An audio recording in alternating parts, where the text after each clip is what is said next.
Let's talk a little bit about the genocide now. How many of your family members were killed during the genocide? Let's talk about your immediate family, like your parents and brothers and sisters. Kwa papa na mama nta n'umwe uretse njyewe. Ni njye njyenyine kwa papa na mama. Hanyuma umuryango mwavukana muri bangahe? Twavukaga turi 9. You were one of 9 children.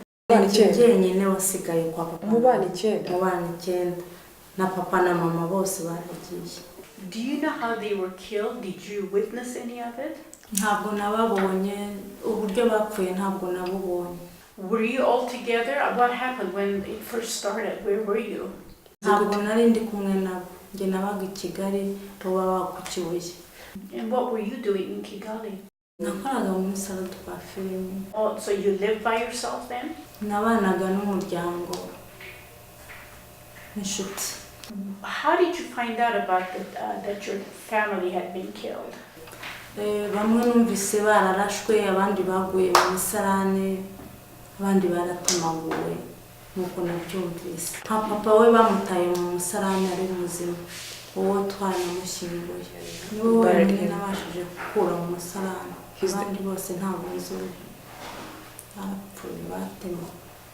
Now, did you learn about what happened to them through the Gacaca trials, or did friends tell you? N'abantu babimbwiraga. Let's talk about you. So you were in Kigali and working. What happened when the genocide first started? Ubundi jenoside yo mu Rwanda yatangiye muri 90. Nabanaga n'uwo muryango w'inshuti, hanyuma baza kudufata baradufunga mu byitso. Nyuma yo kudufunga baza kudufungura 94 rero biraje iyo yarangije byose. So they put you in prison with the family. How long were all of you in prison in 1990? Natwe baradufunze rero ko nageze centrale nafungiwe muri brigade. Mwamaze igihe kingana iki? Twahamaze nge nahamaze ibyumweru 2, ariko abagiye muri 1930 bavuye nyuma y'ukwezi ahari.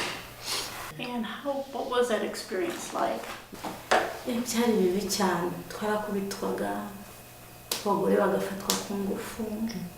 Mbega byari bibi, byari biteye ubwoba. So this is in 1990, even so raping started in 1990. Ni nabwo babikoze na cyane. Would you mind telling us if you were raped at that time? Ababashije kudafatwa ku ngufu n'abagiye 1930, ariko bari muri za brigade babakoreraga ibyo bishakiye. Watubwira se niba nabo baragufashe ku ngufu icyo gihe? Nge nibwo nafashwe bwa mbere. How was life between 1990 and 1994 when the actual genocide started?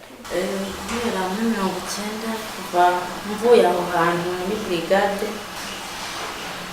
narongeye nsubirana na wa muryango, ariko 94 bibaye umuryango barawushobora kurangiza, ndongera nsubira mu buzima kubaho njyenyine. So how did they kill him? Did they come to the house? Do you know what happened? Barabarashe. Were you in the house too? Buri wese yaciye ukwe, twaratatanye 94 amasasu yatangiye kuvuga buri wese acuka. Nongeye kubimenya ko bapfuye nyine nyuma ya 90 mu kwezi kwa 7. And how about you? How did you escape being shot? Narahunze ndagenda mpungira mu yindi famille yari inshuti y'iyo famille nabagamo. Bahunga nabo basiga muri yanzu mbamo maramo amezi 2. Amezi 2 intera hamwe zirahansanga zinkorera ibyo zishakiye. Ni famille yari abahutu. Amasasu yaje kuba menshi muri Kigali, barigendera sigara muri yanzu kuko bumvaga batantwara hantu ngo banyuza kubera bumvaga ngo ntatambuka mu muhanda. Ngewe niyemeza gusigara muri yanzu yabo. Nyuma yaho rero nibwo intera hamwe zansanzemo ziraza zikajya zimbohoza nyine, nahavanywe n'inkotanyi zifasha urugi. Those 2 months when you were hiding there, Were you hiding there 2 months before the Interahamwe found you? nabanaga n'iyo famiye biza kuhansiga kuko bo babonaga ngo inkotanyi zishobora kuzaza zikabica baragenda bagiye nsigaramo ngewe kuko numva bo barambwira ngo ntaho banjyana ngo ntaho bangeze ngo kubera ko ndi umututsi ngo bo baragiye ngo ntaho banjyana ndavuga nta kibazo ubwo ngewe ndasigara nzagwa ahangaha bamaze kugenda nyuma y'iminsi 2 niho Interahamwe zahansanze ziravuga ngo zigize amahirwe zibonye umututsikazi zisa naho zibanye nanjye kuko bariyeri yari iri hafi aho ngaho niba ari bo bababwiye bati dusize umuntu hariya ntabwo nabimenye. Do you know where this family went? Did they leave the country or they just went to live some other part of Rwanda? Numva bavuga ko baguye muri Congo. So did you that whole time just stay in the house? Would you go out at all? How did you eat? How did you survive? Barazaga bakazana ibyo basahuye nk'amazi, bakanzanira amazi, bakampa nkanywa, ibyo basahuye bakazana tukabisa izo Nterahamwe. Ko bavugaga ko ndi umugore wabo se ko bazanyicira igihe bashakiye. Did they also bring other women there and rape them too, or were you alone in the house? Iyo nzu byari ibyumba byinshi, bazanaga abandi bagore bakabashyira muri biri byumba. Were you, at this time, did you know that this killing and the raping was going on all over Rwanda, or did you think it was just happening in Kigali? Natekerezaga ko ari hose kuko kuva muri 90 bari biyemeje kwica no gufata abagore ku ngufu. Did you at all hear all the propaganda on the radio? Could you hear people saying go and kill the Tutsis on the radio, or you never heard that radio, listened to a radio? Aho nabaga nta radio numva. So you never really left the house then to see what else was happening in Kigali? Amezi 3 yose sinigeze nsohoka mu nzu. How did the RPF find you? Ku itariki 9 z'ukwa 7 mu gitondo nizo zaje zikubita imiryango ndasohoka mvamo, ariko Interahamwe zari zarayizigiye muri iryo joro bucyari itariki 9 zaje no kuntwara ndazangira kuko numvaga n'ubundi narapfuye ntaho ngomba kujyana nazo n'ubundi ntaho zangeze kuko bo barabibonaga kuko bari hanze babonaga ko ibyo byose umujyi uri bufatwe. Hanyuma baraza baravuga ngo tugende, ndababwira nti munyicira ahangaha n'ubundi narapfuye ntaho munjyana kuko ntacyo munyiza mwarangije kunyica kera. Nguma aho ngaho bo bagiye mu ijoro rishyira uwa 4 mu gicuku cyane byane nko mu masaa 8 ngereranyije z'ijoro niho batangiye kwikorera imizigo n'ibyo basahuye byose byabaga biri aho ngaho barabyikorera baragenda nsigaramo gutyo. Mu gitondo bigereje nka saa 12 ndebeye mu birahuri gutya nkajya mbona abantu b'abasirikare nyine batambaye nk'abo nari nsanzwe nzi, mpita ntekereza ko ari inkotanyi. Noneho ndakomanga nanjye baraza bacurugi kuko bari basize banafungiranye bacurugi sohoka. Were any of the other women with you also, or did they all go with the Interahamwe? Barabajyanye.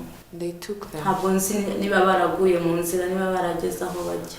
So the RPF came and found you. So what happened next? Where did they take you? Twagiye ahantu baduteranyiriza ahantu hamwe tuhamara nk'ibyumweru 2. Nyuma y'ibyumweru 2 buri wese ahava ajya aho yumva umutima we aho umutima we umwerekeza. And how about you? Where did you go? What did you do? Nyuma y'ibyumweru 2 mvuye aho muri Burende nagiye ahantu Kacyiru hano hari umumama wari inshuti yanjye niwe nagiye nsanga aracyariho ntiyapfuye ubwo turabana. And how long, and how did you go back to Kibuye at any point to see what had happened to your family? Nyuma yaho nagiyeyo 96 njyayo nsanga nyine abantu barapfuye barashize. Was your house destroyed? Barayishenye nta kintu na kimwe gihari, zarinze 2 barazitwitse. And is that when people who had survived told you what had happened to your family and in general what had happened in Kibuye? abahari bake bashoboka ntabwo nabo babimenye kuko bari bihishe, nabo babyumva nk'uko nanjye nabyumvise, kandi abakabitubwiye ni nabo babishe, ntabwo babivuga rero. So of all the horrible things that happened to you during the genocide, what were some of the most difficult moments for you? Did anyone in your family survive, like aunties and uncles? And how were you reunited with them? How did you find them? Wari wasigaye n'umwe nawe ejo bundi naramushyinguye. Were you aware that you were traumatized during and after the genocide? Mu gihe cya jenoside ho numvaga uko nabyumvaga, numvaga nyine nanjye nzapfa, numvaga mporana ubwoba bw'uko nanjye ngiye gupfa, ariko nyuma yaho sinzi icyo warumbajije. Wumvaga warahahamutse, wumvaga umeze ute mbese, wumvaga nyuma ya jenoside narwaye hahamuka, cyane cyane ko nagendaga nkajya numva mu mutwe ndagenda nzunga isereri, ibintu byose nkabibona ko ari ibizunguzungu. What do you think were some of your other symptoms? Did you have nightmares at night, really bad dreams? Nyuma ya jenoside nararyamaga nyine nkarota banyica, nkarota interahamwe zaje kunyica, nta bindi narotaga n'ibintu ibyo ngibyo. Ariko uyu munsi wa none ko nagiye mbasha kwegerana n'abandi no gusenga byagiye bishira.